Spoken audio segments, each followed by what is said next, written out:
They looked long and lean beneath the fabric, as regal as the part they were meant to play in the club's new event series. They could already imagine the faux jewelry that would ornament their androgynous black bob. Diego gave the outfit one last satisfied hum before shrugging out of the jacket. "It's perfect, Serena. You're a miracle." No response came from across the cluttered dressing room. It was easy to lose oneself in the backstage of the club, with its convoluted dressing and storage rooms of old paper panels, costumes mounted on every rack and shelf, extra props and lights and furniture stacked between. The superfluous number of mirrors, all old or cracked, yet utterly beautiful, only served to visually multiply the already chaotic space. Some days, when Diego stepped back there, they felt like they'd walked into a dream. If only they had known 10 years ago that this was the life their pain was leading to, one of love and magic and drama, even if the heart-pounding romance from their teenage years had all but dried up.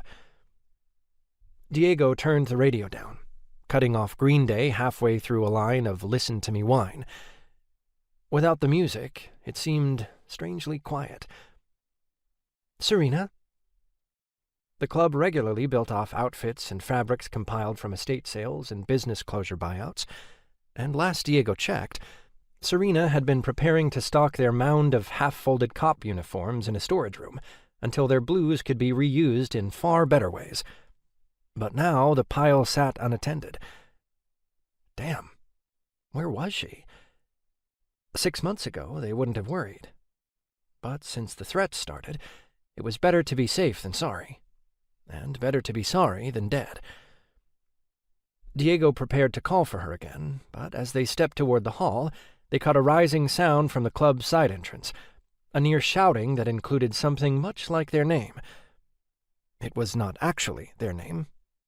Not their name anymore, and hadn't been since they'd fled San Salud 3 months away from a high school diploma, with nothing but a backpack, a black eye, and a fresh pair of fangs that marked them as a second-class citizen.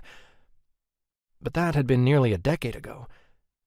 No one in Los Angeles knew where Diego had come from, or who they'd been. No one would have asked them to dig up that trauma. All the fangs at the Celestial Club had a past they would rather forget. Homesickness was their disease, and this place was the cure. Their old homes weren't supposed to come back, though. But here was Diego's, speaking their birth name with a ferocity that shuddered down their spine, and a tone that ripped through their chest, clawing up the pain and love they had long since buried. Their heart pounded, as though their dark, vampiric blood was fighting to break free of their veins. "Run," their mind screamed, and they didn't know which way it meant, to him or away from him.